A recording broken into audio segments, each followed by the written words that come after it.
Good evening and welcome to tonight's episode of Bookmark, where we have a book review.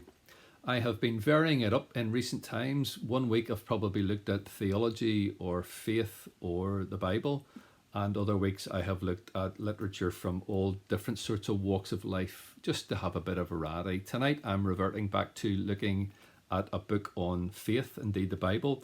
It's called Psalms by Walter Brueggemann and William Bellinger, who are two of the world's leading Old Testament scholars and who have done a lot of work on the book of Psalms, which is probably one of the favourite books in the Bible for many, many people, either to read or to appreciate as poetry, to feed their faith, to sing in many different genres and types. So the Psalms are core, and they take in so many emotions, so many episodes and events and experiences. And while sometimes it seems that they can be a wee bit repetitive and their stock of images is a wee bit limited because it is written in a particular culture, nonetheless it's amazing how that translates and jumps and resonates from that culture there and then to our culture here and now. It is of perennial, indeed, eternal significance. And so people find a rich resource in the Psalms, who often seems to speak for us as well as speaking to us, as well as speaking to God as well and listening to God. So the book is Psalms by Walter Brueggemann and William Bellinger, and it's by New Cambridge. It's part of the series New Cambridge Bible Commentary. It's by Cambridge University Press. It's over 600 pages. It is a large tome, but this is the go-to book when it comes to the Psalms. Earlier in this Bookmark series, I recommended a shorter, smaller book by John Bell about the Psalms, which in its own way is a wonderful book. If you want to delve a bit deeper into the detail, this is the book that I would I would recommend. And this is my go-to book when it comes to the Psalms. There's an introduction which is helpful because there's a lot about the Psalms that it's worth having a bit of a mind about.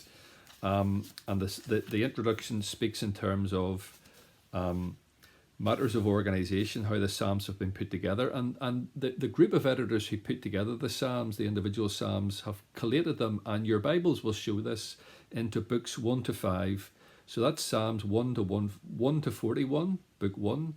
Psalms 42 to 72, that's book 2. Psalms 73 to 89, book 3. Psalms 90 to 106, that's book 4. And Psalms 107 to 150, that's book 5. And you'll see those kind of internal groupings in your version of the Bible, most likely. There are different collections of types of or origins in the Psalms. You've got what are called the Davidic collection. Those are Psalms written either by or for David. You've got the Korahite collection. You've got an Elohistic collection, which is the name of God. God in Hebrew has got different labels or appellations. Elohim is God, the generic term. Asaphite collection is for a particular person who they were written for. And the Song of Ascents were songs sung on pilgrimage when the Jews were going up to Jerusalem for one of the great festivals. There are certain little words that are unique to the Psalms. You'll find those as well. And then scholars over the years have grouped the Psalms into different categories. There are laments, both individual and communal. There are hymns of praise, very obviously. There are individual thanksgiving psalms and then communal thanksgiving psalms. There are royal psalms about or for the king, or even perhaps by the king in instances.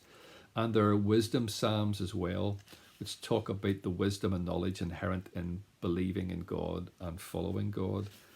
There are also things such as creation. There are narratives about the history of Israel and certain key events, as well as very down-to-earth interactions between people who often find themselves in difficult situations as well as celebrating. And another lovely book that I've used over the years speaks about the Psalms having what you might call 2/3 of the Psalms have got a wintry spirituality that deal with the tough things in life. And about 1/3 of the Psalms, about 50 Psalms, are devoted primarily to what you might call the summer spirituality, where things are good and wonderful and bright. But it's hard to categorize the Psalms exclusively in those terms because many Psalms have got the light and the shade, the good and the not so good, or the downright bad and difficult, kind of interwoven into the Psalms themselves. So each Psalm will have quite a few different aspects, and that's the warp and woof of life. Brueggemann, who's one of the authors here, and I also referenced one of his books, Ode to Heaven Rooted in Earth, some weeks back, a book of prayers of his. He's got a lovely categorization of the Psalms, which has become very popular and also very helpful. He says there are Psalms of orientation, and Psalms are orientation when life is settled, when there's no trouble on your horizon, when things are ticking over and life is good. And it's good for that to be the case as a kind of baseline way in which life is lived. But then if we live long enough, and any of us and all of us will find a crisis comes. It might be health, it might be relationship, it might be some national or social trauma, suffering, bereavement, guilt, whatever it may be. And we find ourselves disorientated. And so there are many Psalms or parts of Psalms that speak about that break, about that sense of being overwhelmed and we're disorientated. We don't know where to turn or what to think. But that's not the end of the story. God, in some way or other, comes directly or through the agency of other people or other events, and God comes to give some sense of newness and change for the better. Sometimes you'll call that salvation, which is a very rich, rounded word and not just a very narrow concept. But this basically means a new orientation, not just being reorientated, kind of set on the same path again. More radically, it's about a new orientation. So after orientation and then disorientation, there is new orientation when things and life can take on a different and better direction.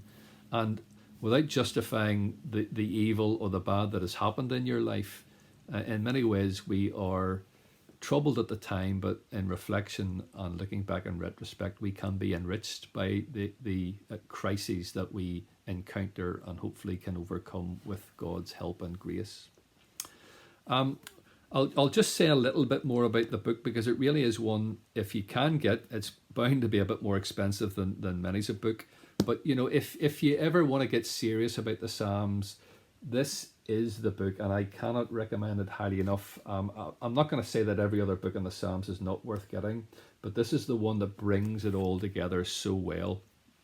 Because what it does for each Psalm, and there are 150, it gives an extensive reading list of all the books and all the scholars and all the other commentaries, which is helpful in of its own.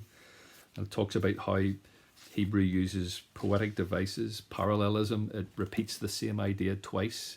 Rather than rhyming, it's parallelism, which takes an idea and then repeats it in a slightly different way to reinforce. It's kind of reinforcement learning. What it does for each of the Psalms is, when it comes to the commentary section, is in bold print it gives you the text of the Psalm. So that's Psalm number 1. And then underneath it gives you a little bit of background. It has a section called A Closer Look, which gives some of the detail and context behind. And then this is the bit that's really important and really helpful. It then has another section called Bridging the Horizons.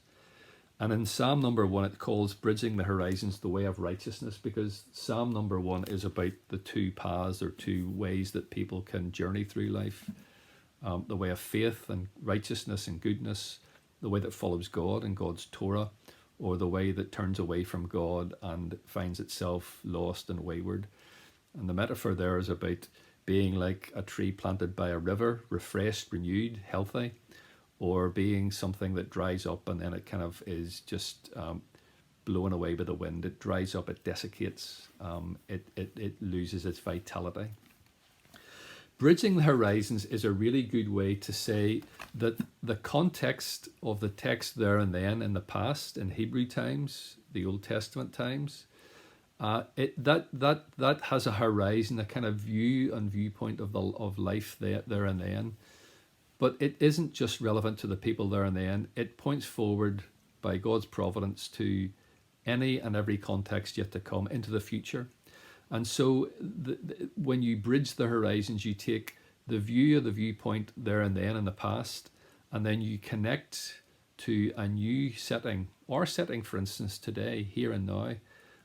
and the text can still continue, even though there's a different situation, to nurture our faith, to give us instruction, to inspire us, to challenge us, to change us, to do the things that God wants to do through the biblical text. Remembering that biblical text, the authors have been inspired by the same Spirit who comes to inspire us yet again, all over again, as we read faithfully and try to live the life that the texts, the Hebrew text, the Greek text, the biblical text, the scriptures portray for us to convey the grace of God to Israel and also supremely through Christ. So for each psalm, you will get the psalm itself. It's in the New Revised Standard Version, which is the version used by most scholars in academia, which is very poetic but also a nice, accurate translation. It then gives a bit of background. It takes a closer look at the psalm, but most importantly of all, perhaps, it has that bridging the horizons. And in biblical interpretation, or what's called hermeneutics, the science of interpretation of written texts, especially texts from the past, there is a concept about two horizons, and one horizon from the past looks forward, a bit like a series of hills or mountain peaks in the mountains, in a mountain range. It allows you to stand on one mountain peak to look beyond the horizon to other horizons in the further distance, either in times of space and time. So that image of bridging the horizons, bridging the gap between the text there and then and us as readers here and now and into the future, is extremely important and very well done. So one more time to reiterate and to remind, the Psalms by Walter Brueggemann and by William Bellinger, co-authored a wonderful book. Came out in 2014, so it's up to date. But there's a lot of rich resource there, and it is a great resource for a very popular and a very important book, the Book of Psalms. Thanks for listening. Keep well, and please tune in again next week for another edition of Bookmark.